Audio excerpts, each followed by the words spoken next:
Está con nosotros esta mañana en nuestra secuencia electoral Renzo Reyardo, candidato al Congreso por Patria Segura con el número 2 y también dirigente de Patria Segura, ¿no es cierto? Tú eres Renzo, secretario, y no venía hacía tiempo.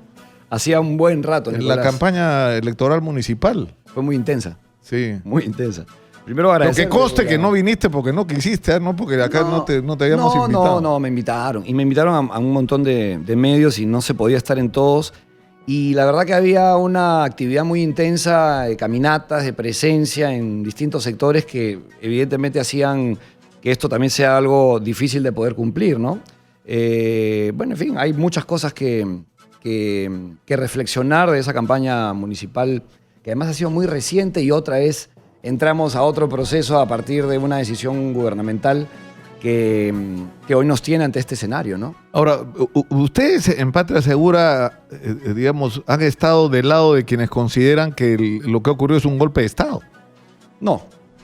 Yo considero que ha sido una situación de crisis que ha traído como consecuencia una medida de esa naturaleza que no ha sido capaz de manejar la clase política, y no hablemos solamente del gobierno, también de la oposición.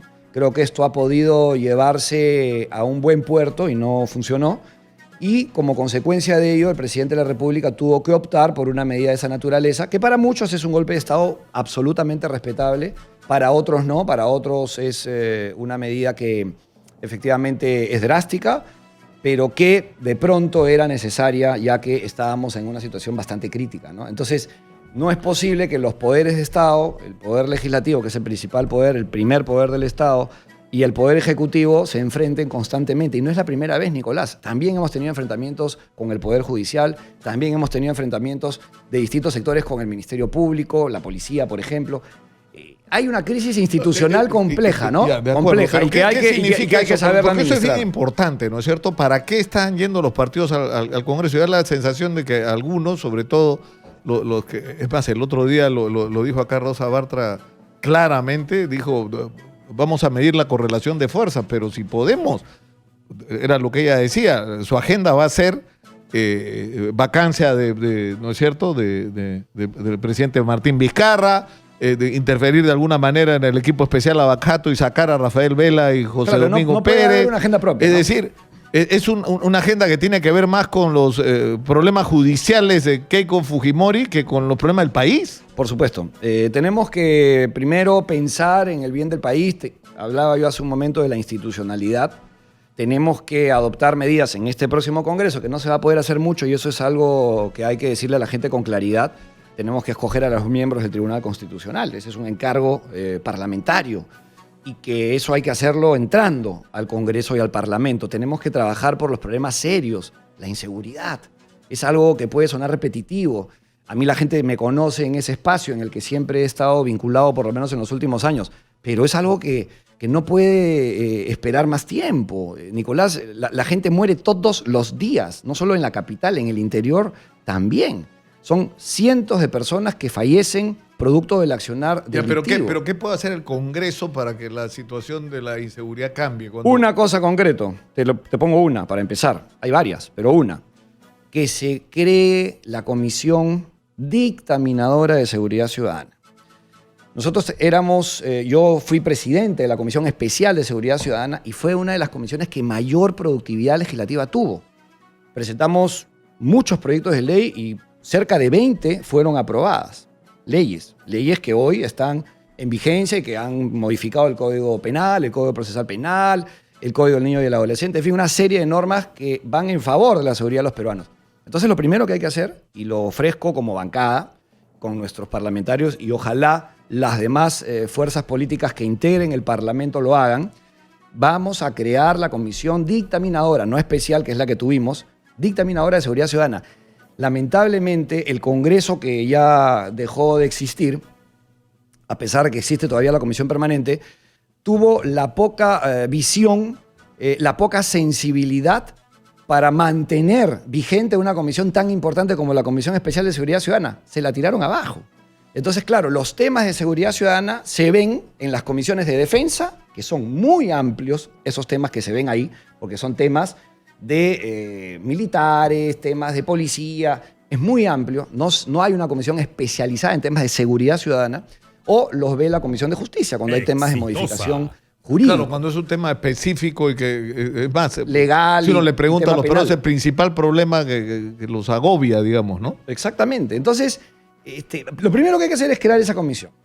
Otra de las cosas importantes, y lo digo así, me lluevan las críticas porque fui el primero que lo planteó y algunos otros se sumaron y otros no, es que la fuerza policial, que es un eslabón de la gran cadena de lucha contra la delincuencia y la criminalidad, recordemos, y te lo he dicho en varias oportunidades, Nicolás, que el problema de la inseguridad es multisectorial y es multicausal. Tiene que ver con un tema presupuestal, tiene que ver con un tema educativo, por el tema de principios, de valores, modificar la currícula, etcétera, etcétera, etcétera. Tiene que ver con un tema judicial, con un tema también evidentemente penitenciario. Pero lo que es importante es decir las cosas con claridad. ¿Estamos en una situación crítica? Sí. ¿La policía no puede cumplir con sus funciones? Efectivamente no puede cumplir con sus funciones. Nosotros lo hemos sostenido varias veces. Los militares tienen que apoyar el trabajo policial.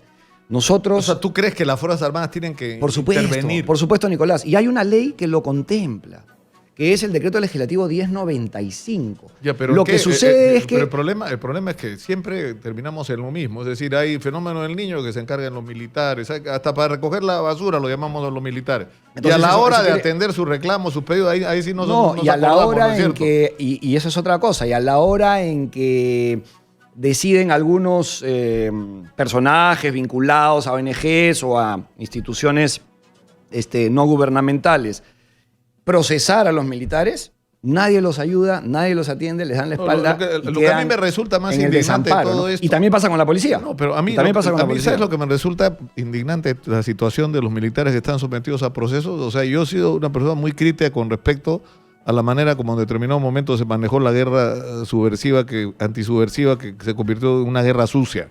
Es decir, que era el ojo por ojo, y eso no solamente era incorrecto desde el punto de vista moral de lo hecho, era totalmente ineficiente. Así no les íbamos a ganar. Y les ganamos cuando se cambió de estrategia, ¿no es cierto?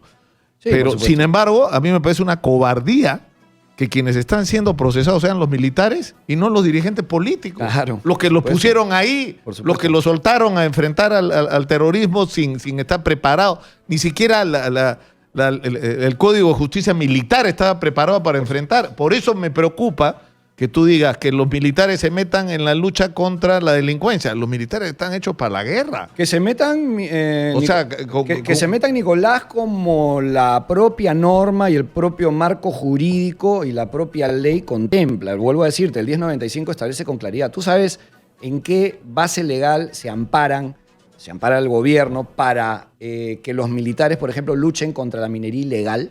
En el 1095. El 1095 establece claramente qué es lo que hace la policía, qué es lo que hacen los militares. Pero entonces, habría que precisar de una manera muy rigurosa las funciones en las cuales pueden intervenir. ¿Quién lo va a hacer? El próximo Congreso. Vengo a decir a la población que nosotros vamos a desarchivar el proyecto de ley 4830 que yo presenté para precisar en qué aspectos pueden intervenir los militares en apoyo a la Policía Nacional en la lucha contra la criminalidad y la delincuencia. Es tan claro como eso. Eso ya se presentó. Pero claro, lo archivan, lo carpetan, lo dejan sin efecto o de pronto no hay la sensibilidad, como lo decía al principio, para legislar en esta materia, que es fundamental. Y que, vuelvo a decirlo también, no se va a poder legislar en todos los sectores porque no va a haber tiempo. Pero hay que hacer el mayor esfuerzo para trabajar en temas estructurales. El tema de las Fuerzas Armadas puede ser un elemento, o sea, pero hay un problema bien serio con el empoderamiento. Acá estuvo Carlos Morán, el ministro del Interior, sí, que habló con mucha crudeza de lo que él definió muy elegantemente como las brechas. Y las brechas, a lo que se refiere, es a la situación catastrófica en la que ha terminado la policía. Sí. Es decir, por ejemplo, se ha hablado de la crisis, ahora que estamos viendo el tema de que policías que se duermen y se les escapan los detenidos, policías metidos en actos de corrupción. ¿Y eso con qué tiene que ver? Con que has tenido unas escuelas de la policía que era una vergüenza, que no tenían ni baños y que no se ha sido riguroso en los procedimientos de incorporación a la policía. Cualquiera ha entrado a la policía. Mira. Entonces ahora tienes un problemón. La estrategia es, vamos a sacarlos uno por uno según... Yo no sé si eso es suficiente. A ver, yo no sé si necesitas una medida es decir, un shock para sacar a los que están ahí, no deben Así estar. es, Nicolás. Este tema de la inseguridad, y yo con toda humildad lo digo, requiere de un plan. Nosotros tenemos un plan que lo hemos entregado a las autoridades del Ejecutivo en distintas ocasiones. Lamentablemente hay también mezquindad en ese aspecto. Lo hemos propuesto en el Acuerdo Nacional, lo hemos dicho en la Comisión de Seguridad Ciudadana cuando fui presidente por varios años en el Parlamento que yo integré. Y el tema es el siguiente: acá hay un plan que tiene que estar dirigido al corto, mediano y largo plazo. ¿Está acá? Esto es un pequeño cuadro que nosotros hemos elaborado y trabajado. Y en ese trabajo hay que enfatizar. Pero tú dices, en el corto plazo, el presidente tiene que comprarse el pleito. Tiene que comprarse el pleito. Nicolás, escúchame. Si el presidente de la República no se compra el pleito de la lucha contra la criminalidad, estamos muertos. No vamos a contrarrestarla.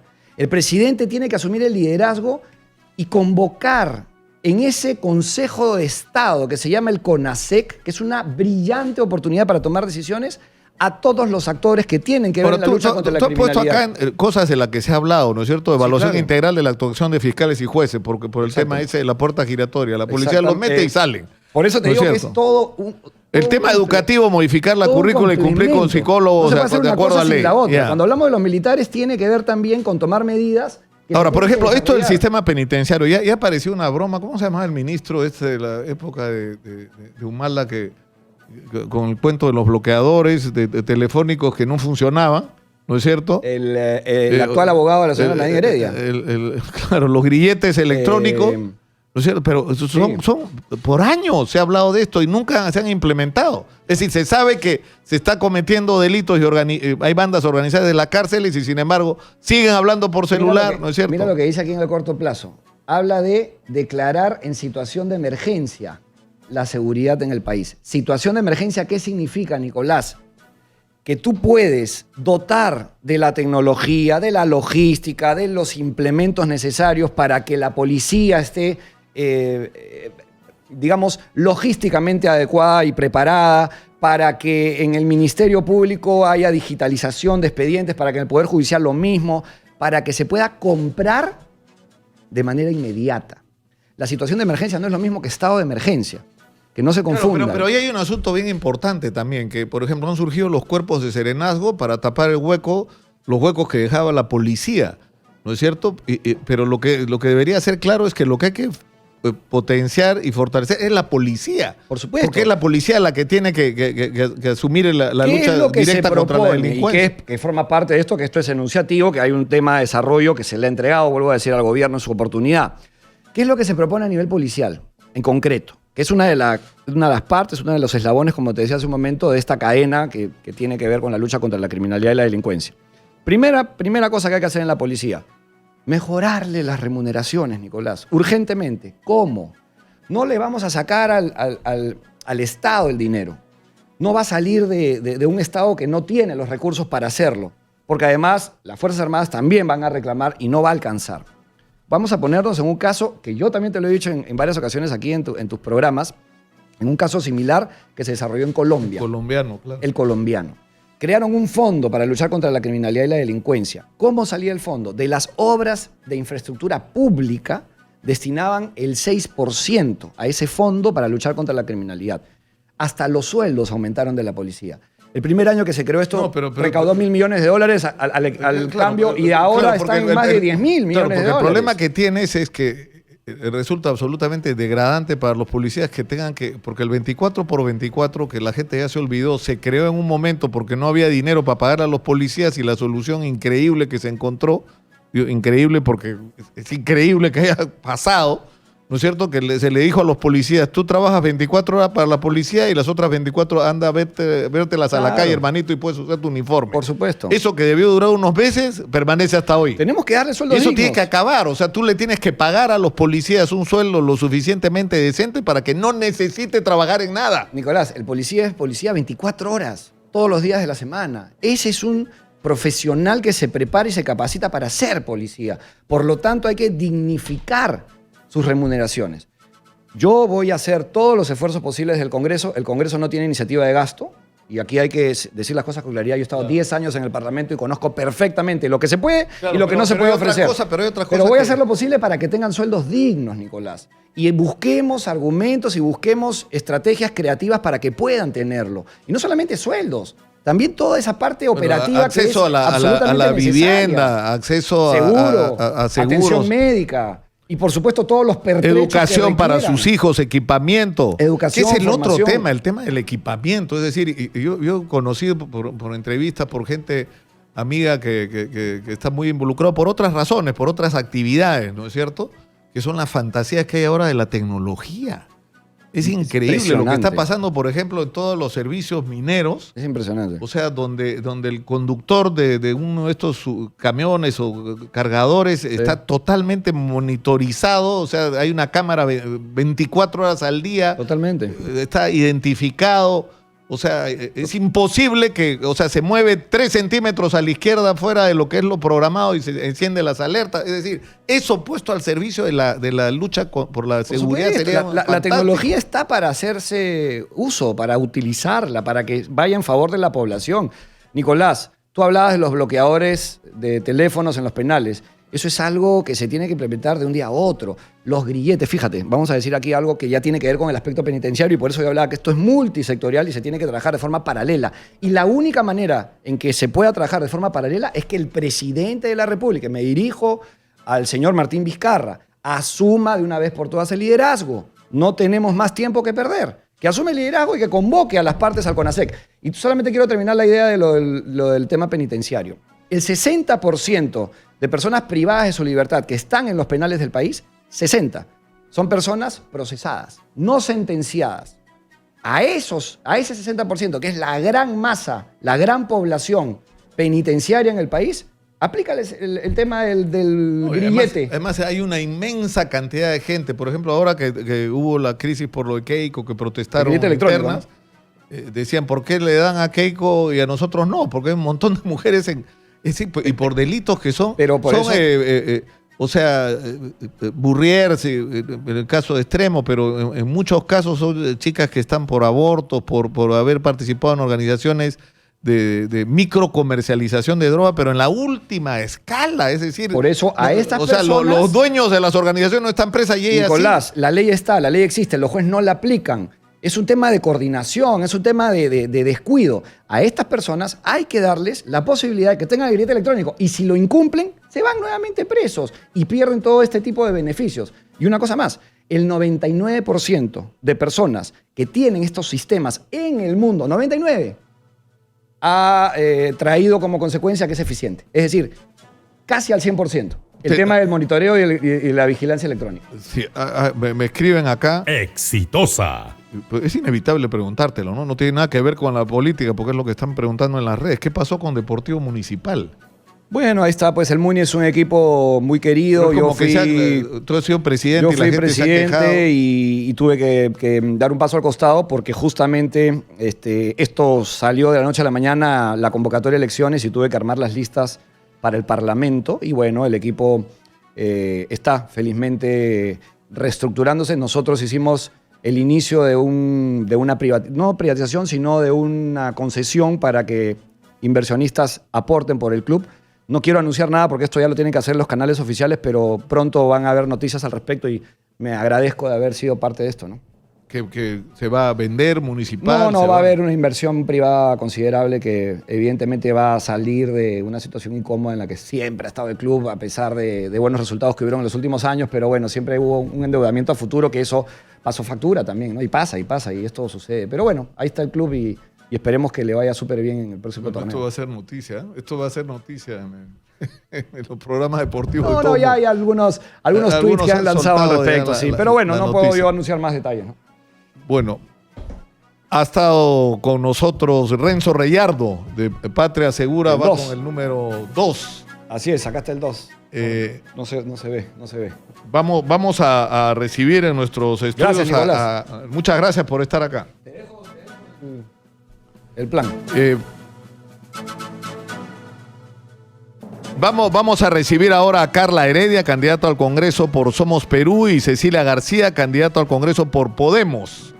y vamos a seguir conversando también, por supuesto, sobre el tema de la inseguridad, que es uno de los temas que nos agobia, pero estamos instalando a nuestras invitadas. Bienvenidas. Bienvenidas. Ahora sí, estamos instalados.